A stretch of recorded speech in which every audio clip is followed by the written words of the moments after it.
Hi good morning. അപ്പോൾ നമ്മുടെ ഇന്നത്തെ റെസിപ്പി ബാക്കി വരുന്ന പൊറോട്ട അല്ലെങ്കിൽ പൊറോട്ട ഉപയോഗിച്ച് വളരെ പെട്ടെന്ന് ഉണ്ടാക്കാൻ പറ്റുന്ന ഒരു സ്നാക്കാണ്. ബാക്കി വരുന്ന പൊറോട്ട ഉണ്ടെങ്കിൽ ആ പൊറോട്ട എടുത്ത് ഉപയോഗിക്കാം. ഇല്ലാന്നുണ്ടെങ്കിൽ നമ്മൾ ഫ്രഷ് ആയിട്ട് പൊറോട്ട ഉണ്ടാക്കുന്നുണ്ടെങ്കിൽ അത് ഉപയോഗിച്ചിട്ടാണെങ്കിലും ചെയ്യാം. വളരെ എളുപ്പത്തിൽ ഉണ്ടാക്കാൻ പറ്റുന്ന ഒരു സ്നാക്കാണ്. ഒരു 2-3 പൊറോട്ടയും 2-3 മുട്ടയൊക്കെ ഉണ്ടെങ്കിൽ നമുക്ക് ഈസി ആയിട്ട് ഉണ്ടാക്കാം. അപ്പോൾ എങ്ങനെയാണ് നമുക്ക് ഈ ഒരു പൊറോട്ട സ്നാക്ക് തയ്യാറാക്കുന്നതെന്ന് നോക്കാം. അപ്പോൾ നമുക്ക് നമ്മുടെ ഇൻഗ്രീഡിയൻസ് നോക്കാം. നമ്മളിപ്പോൾ ഒരു 4 പൊറോട്ട എടുത്തിട്ടുണ്ട് കേട്ടോ. ചെറിയ പൊറോട്ടയാണ്, അതുകൊണ്ടാണ് 4 എടുത്തിട്ടുള്ളത്. വലുതാണെങ്കിൽ 3 എടുക്കുക. 3 മുട്ടയ്ക്ക് ആ മുട്ടയുടെ എണ്ണ അനുസരിച്ച് പൊറോട്ട എടുക്കുക. അപ്പോഴാണ് നമുക്ക് ഈക്വലായിട്ട് ക്വാണ്ടിറ്റി കിട്ടുന്നത്. അതിലേക്കായിട്ട് ഞാനിപ്പോൾ ഒരു വലിയ സവോള എടുത്തിട്ടുണ്ട്. പിന്നെ എടുത്തിരിക്കുന്നത് ഒരു തക്കാളിയും അത്യാവശ്യം വലിപ്പമുള്ള തക്കാളിയാണ്. ഒരു ചെറിയ പീസ് ഇഞ്ചി എടുത്തിട്ടുണ്ട്. 2 പച്ചമുളക് നമ്മുടെ എരിവനുസരിച്ച് ചേർക്കുക. ഒരുപാട് എരിവുള്ള പച്ചമുളകാണെങ്കിൽ 1 മതി. പിന്നെ 3 മുട്ടയും എടുത്തിട്ടുണ്ട്. കോഴിമുട്ട വേവിച്ചെടുത്തതാണിത്. കോഴിമുട്ടയോ താറാവിൻ്റെ മുട്ടയോ ഏത് വേണമെങ്കിലും എടുക്കാം, വേവിച്ചിട്ട് എടുക്കാം. അപ്പോൾ ആദ്യം നമുക്ക് ഈ പൊറോട്ട ഒന്ന് മിക്സിയിലിട്ടിട്ട് ഒന്ന് ചെറുതാക്കി എടുക്കണം. ചെറുതാക്കി എടുക്കുകയെന്ന് വെച്ചിട്ടുണ്ടെങ്കിൽ പൗഡറാക്കി എടുക്കുക എന്നുള്ളതല്ല, ചെറിയ പീസുകളാക്കി എടുക്കണം. അപ്പോൾ പൊറോട്ട ഉണ്ടാക്കുന്ന വീഡിയോ നമ്മൾ നേരത്തെ ഇട്ടിട്ടുണ്ട്. അതുകൊണ്ടാണ് ഞാൻ പൊറോട്ട ഉണ്ടാക്കുന്ന റെസിപ്പിയെക്കുറിച്ചൊന്നും പറയാത്തത്. പല പ്രാവശ്യം പൊറോട്ടയുടെ വീഡിയോ ഇട്ടിട്ടുണ്ട്. നൂൽ പൊറോട്ട ആയാലും വീറ്റ് പൊറോട്ട ആയാലും മൈദ പൊറോട്ട ആയാലും ഒക്കെ ഇട്ടിട്ടുണ്ട്. അപ്പോൾ അതുകൊണ്ട് തന്നെ പൊറോട്ട ഉണ്ടാക്കുന്നതൊന്നും പറയേണ്ട ആവശ്യമില്ലല്ലോ. പൊറോട്ട ബാക്കി വരികയാണെങ്കിൽ ചെയ്യേണ്ട റെസിപ്പിയാണല്ലോ ഇത്. അപ്പോൾ നമുക്ക് ആദ്യം പൊറോട്ട നമ്മുടെ മിക്സിയുടെ ജാറിലേക്ക് മാറ്റാം. മിക്സിയുടെ വലിയ ജാർ എടുക്കുക കേട്ടോ. അപ്പോൾ ഞാൻ മിക്സിയുടെ വലിയ ജാർ എടുത്തിട്ടുണ്ട്. ഇതിലേക്ക് നമുക്ക് പൊറോട്ട ഇതുപോലെ എടുത്ത് പിടിച്ചിട്ട് ഇങ്ങനെ കീറിയിട്ട് കൊടുക്കാം. തലേ ദിവസത്തെ പൊറോട്ടയാണെങ്കിൽ കുറച്ച് ബലം ഉണ്ടാവും. ഇത് രാവിലെയുള്ള പൊറോട്ട ആയതുകൊണ്ട് അധികം ബലമില്ല. അപ്പോൾ ഞാൻ ഒരു പൊറോട്ട ചേർത്തു. 1.5 പൊറോട്ട ഇതാണ് ഒരു സമയത്ത് പൾസ് ചെയ്തെടുക്കാൻ പോകുന്നത്. എന്താണെന്ന് വെച്ചാൽ കൂടുതൽ ക്വാണ്ടിറ്റി നമ്മൾ ചേർക്കുകയാണെങ്കിൽ നമ്മുടെ മിക്സിയിൽ കറക്കിയെടുക്കാൻ ബുദ്ധിമുട്ടായിരിക്കും. 1.5 പൊറോട്ട നിങ്ങളുടെ മിക്സിയുടെ ജാറിൽ കൂടുതലായിട്ട് തോന്നുന്നുണ്ടെങ്കിൽ 1 ചേർക്കുക, ഇല്ലെങ്കിൽ 2 തന്നെ ചേർക്കുക. ഞാനിപ്പോൾ 2 ഇട്ടിട്ടും കുഴപ്പമില്ല. അത് ചെറിയ പൊറോട്ട ആയതുകൊണ്ട് കുഴപ്പമില്ല. ഇനിയിപ്പോൾ ഞാനിതൊന്ന് പൾസ് ചെയ്തെടുക്കട്ടെ. ഇടയ്ക്കിടയ്ക്കൊന്ന് ഒരു സ്പൂൺ ഉപയോഗിച്ച് ഇളക്കി കൊടുക്കുക കേട്ടോ. അപ്പോഴാണ് നമുക്ക് കറക്റ്റായിട്ട് ഒരുപോലെ കിട്ടുക. ഇപ്പോൾ നമ്മുടെ പൊറോട്ടയെല്ലാം നമ്മളിതാ ഇതുപോലെ ആക്കിയെടുത്തിട്ടുണ്ട്. ഇത് കണ്ടോ, ഇതുപോലെ ചെറിയ പീസുകളാക്കി എടുത്തിട്ടുണ്ട്. അപ്പോൾ മിക്സിയുടെ ജാറിൽ ബീറ്റ് ചെയ്ത് പൾസ് ചെയ്യാൻ മാത്രമേ പാടുള്ളൂ. മിക്സിയിൽ നമ്മൾ അരയ്ക്കുന്ന മോഡിലേക്ക് മാറ്റിയിട്ടുണ്ടെങ്കിൽ ഇത് മുഴുവൻ അരഞ്ഞ് തന്നെ പോകട്ടോ, പൊടിയായി പോവും. അപ്പോൾ ഈ ഒരു ഭാഗത്തിലുള്ള വലിപ്പത്തിലുള്ള പീസുകളാക്കി എടുക്കുക. ഇനി നമുക്കിത് മാറ്റി വയ്ക്കാം. ഇനി നമുക്ക് നമ്മുടെ സവോള, തക്കാളി, ഇഞ്ചി, പച്ചമുളക് ഇതെല്ലാം ചെറുതായിട്ട് കട്ട് ചെയ്തെടുക്കാം. ഇഞ്ചി ചെറുതായിട്ട് ചോപ്പ് ചെയ്തെടുക്കുക. സവോള നീളത്തിൽ കട്ട് ചെയ്തിട്ട് കുറുകെ കട്ട് ചെയ്തിട്ട് സ്ലൈസ് ചെയ്തെടുക്കുക. അതുപോലെ തന്നെ തക്കാളി ചെറിയ പീസായിട്ട് കട്ട് ചെയ്തെടുക്കുക. ഞാൻ ഇതെല്ലാം കട്ടിങ് കഴിഞ്ഞിട്ട് കാണിച്ചു തരാം കേട്ടോ. ഇനി ഇപ്പോൾ നമ്മുടെ ഇഞ്ചി, പച്ചമുളക്, സവോള, തക്കാളി എല്ലാം കട്ട് ചെയ്തെടുത്തിട്ടുണ്ട്. അതിനോടൊപ്പം തന്നെ ഞാൻ മുട്ടയും കട്ട് ചെയ്തെടുത്തിട്ടുണ്ട്. മുട്ടയും ചെറിയ ക്യൂബ്സായിട്ട് കട്ട് ചെയ്തെടുത്തിട്ടുണ്ട്. അപ്പോൾ ഇനി നമുക്ക് നമ്മുടെ പരിപാടിയിലേക്ക് കിടക്കാം. എന്താണെന്ന് വെച്ചാൽ നമ്മുടെ സ്നാക്ക് റെഡിയാക്കാം. അപ്പോൾ ഇനി ഒരു പാൻ ചൂടാക്കുക. പാനിൽ വെളിച്ചെണ്ണയോ വെജിറ്റബിൾ ഓയിലോ ചേർക്കാം. ഏതാണെന്നുള്ളത് നിങ്ങളുടെ ചോയ്സാണ്. മുട്ട ഇതുപോലെ ചെറുതായിട്ട് തന്നെ കട്ട് ചെയ്തെടുക്കണം കേട്ടോ. അത് നിർബന്ധമായിട്ടുള്ള കാര്യമാണ്. എന്താണെന്ന് വെച്ചാൽ മുട്ട ചെറുതായിട്ട് കട്ട് ചെയ്തെടുത്തിട്ടില്ലെങ്കിൽ നമുക്കിത് കറക്റ്റ് ആവില്ല. അതുപോലെ തന്നെ ചൂടുവെള്ളം ചേർക്കുക, പച്ചവെള്ളം ചേർക്കരുത്. അതും ശ്രദ്ധിക്കുക. ഇത്രയും കാര്യങ്ങൾ ശ്രദ്ധിച്ചിട്ടുണ്ടെങ്കിൽ നമുക്ക് നല്ല പെർഫെക്റ്റ് സ്നാക്ക് റെഡിയാക്കാൻ പറ്റുള്ളൂ. പച്ചവെള്ളം ചേർത്തിട്ടുണ്ടെങ്കിൽ ടേസ്റ്റ് മാറിപ്പോവും. അപ്പോൾ ഞാനിനി ഒരു പാൻ ചൂടാക്കാൻ വെക്കട്ടെ. അപ്പോൾ നമ്മളിപ്പോൾ ഒരു പാൻ ചൂടാക്കാൻ വെച്ചിട്ടുണ്ട്. ഇതിലേക്ക് ഞാൻ ചേർക്കുന്നത് വെളിച്ചെണ്ണയാണ് കേട്ടോ. നിങ്ങൾക്ക് വെജിറ്റബിൾ ഓയിൽ ചേർക്കാം. കുറച്ച് വെളിച്ചെണ്ണ വേണം. എന്താണെന്ന് വെച്ചാൽ നമുക്ക് നമ്മുടെ സവോളയൊക്കെ വഴറ്റിയെടുക്കാൻ ആവശ്യമായിട്ടുള്ള വെളിച്ചെണ്ണ വേണം. ഇതിലേക്ക് വെളുത്തുള്ളി ചേർക്കില്ല കേട്ടോ. വെളുത്തുള്ളി ചേർക്കുന്ന കാര്യം ചോദിക്കരുത്. എന്താണെന്ന് വെച്ചാൽ ഈ ഒരു സ്നാക്ക് റെസിപ്പിയിലൊന്നും നമ്മൾ വെളുത്തുള്ളി ചേർക്കില്ല. ഇതിലേക്ക് നമ്മൾ ആദ്യം ചേർക്കുന്നത് നമ്മുടെ ഇഞ്ചി ഉണ്ടല്ലോ, ഇഞ്ചി ചെറുതായിട്ട് കട്ട് ചെയ്തത്.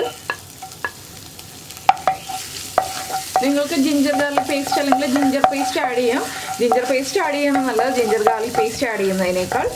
അപ്പോൾ വെളുത്തുള്ളി വേണമെന്ന് നിർബന്ധമുള്ള ആൾക്കാർ മാത്രം ജിഞ്ചർ ഗാർലിക് പേസ്റ്റ് ചേർക്കുക. ബാക്കിയുള്ളവർ ജിഞ്ചർ പേസ്റ്റ് ആഡ് ചെയ്താലും മതി. അതിപ്പോൾ ചേർക്കരുത്. സവോളയൊക്കെ വഴറ്റി കഴിഞ്ഞിട്ട് ചേർക്കുക. ഇനി നമുക്കിതിലേക്ക് പച്ചമുളക് ചേർത്ത് കൊടുക്കാം. ഇതിൽ ഓവറായിട്ട് ഒന്നും വഴറ്റിയെടുക്കേണ്ട ആവശ്യമില്ല കേട്ടോ. നമ്മുടെ തക്കാളി മാത്രമേ ഒന്ന് കുക്കായി വരേണ്ട ആവശ്യമുള്ളൂ. ബാക്കി സവോളയൊക്കെ ഒന്ന് ട്രാൻസ്പെറൻ്റ് ആയി വന്നാൽ മതി. ഇനി നമുക്കിതിലേക്ക് നമ്മൾ കട്ട് ചെയ്ത് വെച്ചിരിക്കുന്ന സവോള ചേർക്കാം. സവോള ചേർത്തിട്ട് സവോളയിലേക്ക് ഇനി നമുക്ക് ഈ മസാലയ്ക്ക് ആവശ്യമായിട്ടുള്ള ഉപ്പ് ചേർത്ത് കൊടുക്കണം. എന്താണെന്ന് വെച്ചാൽ നമ്മുടെ പൊറോട്ടയിൽ ഉപ്പുള്ളതാണ്, അപ്പോൾ ഒരുപാട് ഉപ്പായി പോകരുത്. മുട്ടയ്ക്കും മസാലയ്ക്ക് ആവശ്യമായിട്ടുള്ള ഉപ്പാണ് നമ്മൾ ചേർക്കേണ്ടത്. ആദ്യം മസാലയ്ക്ക് ആവശ്യമായിട്ടുള്ള ഉപ്പ്. ഇനി ഇതൊന്ന് നന്നായിട്ട് വഴറ്റിയെടുക്കുക. ഈ സമയത്ത് ഒരു തണ്ട് കറിവേപ്പിലയും കൂടി ചേർത്ത് കൊടുക്കാം. പിന്നെ നമ്മൾ ഇതിലേക്ക് ചേർക്കാൻ പോകുന്നത് മഞ്ഞൾപ്പൊടിയാണ്. മഞ്ഞൾപ്പൊടി ഇപ്പോൾ തന്നെ ചേർക്കുകയാണെങ്കിൽ നമ്മുടെ എല്ലാ മസാലയ്ക്കും നല്ലൊരു ടേസ്റ്റ് കിട്ടും. അതുകൊണ്ടാണ് മഞ്ഞൾപ്പൊടി ആദ്യമേ തന്നെ ചേർക്കുന്നത്. ഒരു 1/4 ടീസ്പൂൺ മഞ്ഞൾപ്പൊടി. മഞ്ഞൾപ്പൊടിയും അധികമായി പോകരുത്. പിന്നെ മഞ്ഞൾപ്പൊടിയുടെ ആ റോ ടേസ്റ്റൊക്കെ മാറി സവോളയൊക്കെ ഒന്ന് സോഫ്റ്റ് ആയി വരുന്നത് വരെ നമ്മൾ ഇളക്കി കൊടുത്തുകൊണ്ടിരിക്കുക. പിന്നെ നിങ്ങൾക്ക് സവോള കടിക്കാൻ കിട്ടണം എന്നുണ്ടെങ്കിൽ കുറച്ചുകൂടി വലിയ പീസുകളായിട്ട് കട്ട് ചെയ്യാം കേട്ടോ. സവോള കടിക്കാൻ കിട്ടുന്നതിനേക്കാൾ ടേസ്റ്റ് ഇതുപോലെ സോഫ്റ്റ് ആയിട്ട് വരുന്നതാണ്. അതുകൊണ്ടാണ് ഞാൻ ചെറുതായിട്ട് കട്ട് ചെയ്യാന്ന് പറഞ്ഞത്. നിങ്ങൾക്ക് സവോള കടിക്കണം എന്ന് നിർബന്ധമാണെന്നുണ്ടെങ്കിൽ കുറച്ചുകൂടി വലിയ ക്യൂബ്സ് ആയിട്ട് കട്ട് ചെയ്തെടുക്കാം.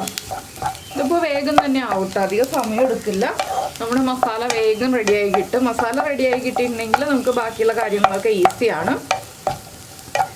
അപ്പോൾ ഇതിലേക്ക് ഞാനിപ്പോൾ ചേർക്കാൻ പോകുന്നത് ഗരം മസാലപ്പൊടിയാണ്. നിങ്ങൾക്ക് ഗരം മസാലപ്പൊടി താല്പര്യമില്ല, ചിക്കൻ മസാലപ്പൊടിയാണ് താല്പര്യം എന്നുണ്ടെങ്കിൽ ചിക്കൻ മസാലപ്പൊടി ചേർക്കാം. ചിക്കൻ മസാലയാണ് ചേർക്കുന്നതെങ്കിൽ ഒരു 3/4 ടീസ്പൂൺ ചേർക്കുക. ഗരം മസാലയാണ് ചേർക്കുന്നതെങ്കിൽ 1/2 ടീസ്പൂൺ ചേർക്കുക. അതാണ് രണ്ടും തമ്മിൽ ചേർക്കുമ്പോൾ ഉള്ള വ്യത്യാസം. രണ്ടും കൂടി ചേർക്കേണ്ട ആവശ്യമില്ല കേട്ടോ, ഏതെങ്കിലും ഒന്ന് മതി. ഇപ്പോൾ നമ്മുടെ സവോള ഒന്ന് സോഫ്റ്റായി തുടങ്ങിയിട്ടുണ്ട്. നമുക്ക് ഫ്ലെയിം കുറച്ചിട്ട് ഇതിലേക്ക് ബാക്കിയുള്ള പൊടികൾ ആഡ് ചെയ്ത് കൊടുക്കാം. ഞാനിപ്പോൾ എരിവുള്ള മുളക് പൊടിയാണ് ചേർക്കുന്നത്. അതുകൊണ്ട് ഒരു 1/4 ടീസ്പൂണേ ചേർക്കുന്നുള്ളൂ. 1/4 ടീസ്പൂൺ മതി.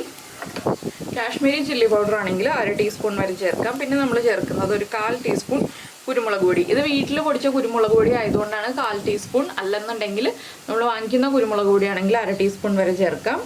പിന്നെ നമ്മൾ ചേർക്കുന്നത് ഗരം മസാലയാണ്. ഞാനിപ്പോൾ 1/2 ടീസ്പൂണാണ് ചേർക്കുന്നത്. ഇതെല്ലാം ചേർത്ത് ഇനി ഈ പൊടികളുടെ റോ ടേസ്റ്റും റോ സ്മെല്ലും മാറി വരുന്നത് വരെ ഒന്ന് ഇളക്കി കൊടുത്തുകൊണ്ടിരിക്കുക. ഇനി നമുക്ക് ഫ്ലെയിം കൂട്ടി വയ്ക്കാം. ഇത്രയും സമയം ഫ്ലെയിം കുറച്ചായിരുന്നു വെച്ചിരുന്നത്. ഇനി നമുക്കിതിലേക്ക് തക്കാളി ചേർത്ത് കൊടുക്കാം. തക്കാളി ചേർത്തിട്ട് നന്നായിട്ട് ഇളക്കി മിക്സ് ചെയ്യുക.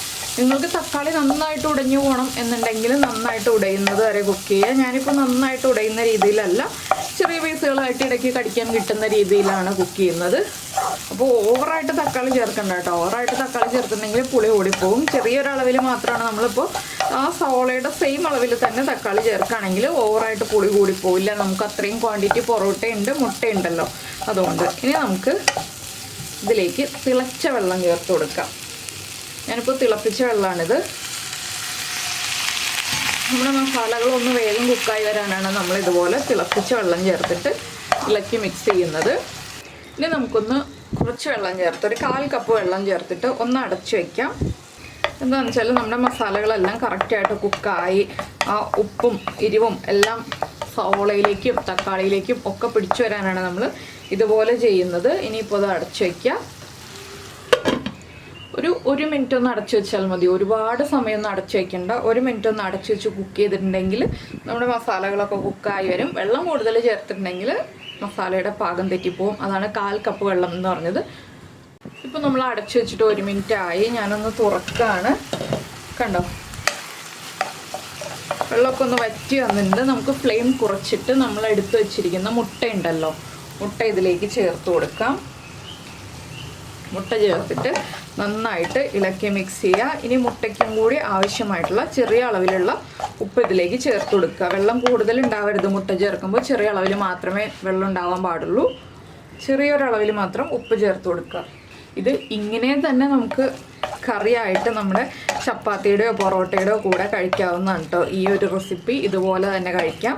ഇല്ലാന്നുണ്ടെങ്കിൽ നമ്മളിപ്പോൾ ഉണ്ടാക്കുന്നത് സ്നാക്കായിട്ട് കഴിക്കാം. അപ്പോൾ കറിയായിട്ടും സ്നാക്കായിട്ടും ഉപയോഗിക്കാൻ പറ്റുന്ന ഒരു സ്റ്റേജിലാണ് നമ്മളിത് ഉണ്ടാക്കുന്നത്. ഇപ്പോൾ നമ്മളിനി വീണ്ടും ഫ്ലെയിം കൂട്ടി വയ്ക്കുകയാണ്. ഞാൻ മുട്ട ചേർത്തപ്പോൾ ഫ്ലെയിം കുറച്ചായിരുന്നു. ഇനി വീണ്ടും ഫ്ലെയിം കൂട്ടി വയ്ക്കുകയാണ്. നമ്മുടെ പൊറോട്ട ചേർത്ത് കൊടുക്കാം. പൊറോട്ട ചേർത്തിട്ട് നന്നായിട്ടൊന്ന് ഇളക്കി മിക്സ് ചെയ്യുക. ഇതുപോലെ ഇളക്കാം കേട്ടോ. അപ്പോൾ എന്താണെന്ന് വെച്ചാൽ മുട്ട കുഴഞ്ഞു പോവാതെ നമുക്ക് കിട്ടും. അപ്പോൾ ആദ്യം നമ്മൾ ഉപ്പൊന്ന് കറക്റ്റ് ചെയ്തിട്ട് വേണം പൊറോട്ട ചേർത്ത് കൊടുക്കാനായിട്ട്. ഉപ്പ് കുറവാണെങ്കിൽ ഉപ്പ് ചേർത്ത് കൊടുക്കണം. ഉപ്പ് കൂടിപ്പോയിട്ടുണ്ടെങ്കിൽ നമുക്ക് വേറെ ഒന്നും ചെയ്യാൻ പറ്റില്ല. അപ്പോൾ അതുകൊണ്ട് ഉപ്പ് എപ്പോഴും കുറച്ച് ചേർക്കുക. ആവശ്യമാണെങ്കിൽ വീണ്ടും ചേർത്ത് കൊടുത്ത് കറക്റ്റ് ചെയ്യുക. അപ്പോൾ ഇതാ നമ്മുടെ പൊറോട്ടയിലേക്ക് മസാലയൊക്കെ പിടിച്ചു വരുന്നുണ്ട്. ഇനിയിപ്പോൾ നമുക്കൊന്ന് അടച്ചു വെക്കണം. ചെറിയ ബർണറിൽ തന്നെ വയ്ക്കാൻ ശ്രദ്ധിക്കുക, വലിയ ബർണറിൽ വെക്കരുത്. ഇതെന്താണെന്ന് വെച്ചിട്ടുണ്ടെങ്കിൽ വലിയ ബർണറിൽ വെച്ചിട്ടുണ്ടെങ്കിൽ പെട്ടെന്ന് തന്നെ കരിഞ്ഞു പോകും പൊറോട്ട. അതുകൊണ്ടാണ് നമ്മൾ ചെറിയ ബർണറിൽ വെക്കണം എന്ന് പറയുന്നത്. അപ്പോൾ ഞാനിതൊന്ന് അടച്ചു വയ്ക്കട്ടെ. എല്ലാം ഒരുമിച്ചാക്കിയിട്ട് നന്നായിട്ട് ആവി കയറുന്ന രീതിയിൽ ഒന്ന് അടച്ചു വയ്ക്കുക.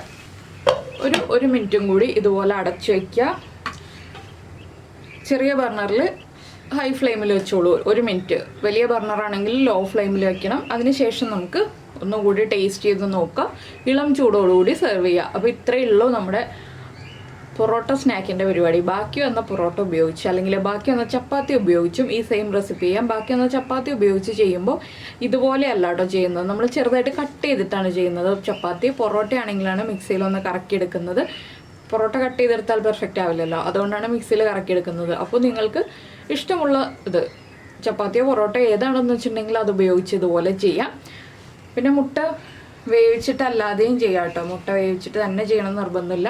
മുട്ട സ്ക്രാമ്പിൾ ചെയ്തിട്ട് ചെയ്യാം. അതിൻ്റെ റെസിപ്പി ഞാൻ പിന്നീട് ഒരു ദിവസം കാണിക്കാം. അപ്പോൾ എന്തായാലും നമുക്കിനി തുറക്കാം. ജസ്റ്റ് ഒന്ന് ടേസ്റ്റ് ചെയ്ത് നോക്കുക ഉപ്പൊക്കെ കറക്റ്റാണോ എന്ന്. ഉപ്പ് കുറവാണെങ്കിൽ ഉപ്പ് ആഡ് ചെയ്ത് കൊടുക്കണം. ഇത് ഈ ഒരു സ്റ്റേജിലാണെങ്കിൽ ആഡ് ചെയ്യാം. പിന്നെ നിങ്ങളുടെ കയ്യിൽ മല്ലിയില ഉണ്ട്, മല്ലിയിലയുടെ ഫ്ലേവർ പൊറോട്ടയുടെ കൂടെ താല്പര്യമുണ്ടെന്നുണ്ടെങ്കിൽ ഇപ്പോൾ ലാസ്റ്റ് മല്ലിയില ചേർത്ത് കൊടുക്കാം. ഞാനിപ്പോൾ മല്ലിയില ചേർക്കുന്നില്ല. എനിക്ക് പൊറോട്ടയുടെ കൂടെ മല്ലിയിലയുടെ ഫ്ലേവർ അത്ര താല്പര്യമല്ല, അതുകൊണ്ടാണ് മല്ലിയില ചേർക്കാത്തത്. ഞാൻ 1 മിനിറ്റും കൂടി അടച്ചു വയ്ക്കുകയാണ്. അപ്പോൾ നിങ്ങൾക്ക് എല്ലാവർക്കും ഈ റെസിപ്പി ഇഷ്ടമായിട്ടുണ്ടെന്നുണ്ടെങ്കിൽ നമ്മുടെ ചാനലൊന്ന് ലൈക്ക് ചെയ്യാനും കമൻറ്റ് ചെയ്യാനും ഒന്നും മറന്നു പോകരുത്. അതുപോലെ തന്നെ നമ്മുടെ ചാനൽ ആദ്യമായിട്ട് കാണുകയാണ്, നമ്മുടെ വീഡിയോ പ്രസൻറ്റ് ചെയ്യുന്ന രീതിയൊക്കെ ഇഷ്ടമായെന്നുണ്ടെങ്കിൽ നമ്മുടെ ചാനലൊന്ന് സബ്സ്ക്രൈബ് ചെയ്ത് സപ്പോർട്ട് ചെയ്യണേ. സബ്സ്ക്രൈബ് ചെയ്യുന്നതിന് ഈ വീഡിയോയുടെ താഴെയുള്ള റെഡ് സബ്സ്ക്രൈബ് ബട്ടൺ ഒന്ന് ക്ലിക്ക് ചെയ്യുക. അതിൻ്റെ റൈറ്റ് സൈഡിലുള്ള ബെല്ലൈക്കണം ക്ലിക്ക് ചെയ്യുക. അപ്പോൾ ഓൾ എന്ന് പറഞ്ഞിട്ടൊരു ഓപ്ഷൻ കാണാം. ആ ഓളും കൂടി പ്രസ് ചെയ്തിട്ടുണ്ടെങ്കിൽ ഞാൻ എപ്പോഴും വീഡിയോ അപ്ലോഡ് ചെയ്യുമ്പോൾ നിങ്ങൾക്ക് നോട്ടിഫിക്കേഷൻ വരും. അപ്പോൾ ഇനിയിപ്പോൾ നമുക്ക് ഇളം ചൂടോടുകൂടി ഒരു ഗ്ലാസ് ചൂട് ചായയുടെ കൂടെ ചേർത്ത് കഴിക്കാം. ചൂട് മാറിയിട്ട് കഴിക്കുന്നതിനേക്കാൾ ടേസ്റ്റ് ചൂടോടുകൂടി കഴിക്കുന്നതാണ്. അപ്പോൾ എന്തായാലും നമുക്ക് നമ്മുടെ അടുത്ത റെസിപ്പിയുമായിട്ട് അടുത്ത ദിവസം വീണ്ടും കാണാം.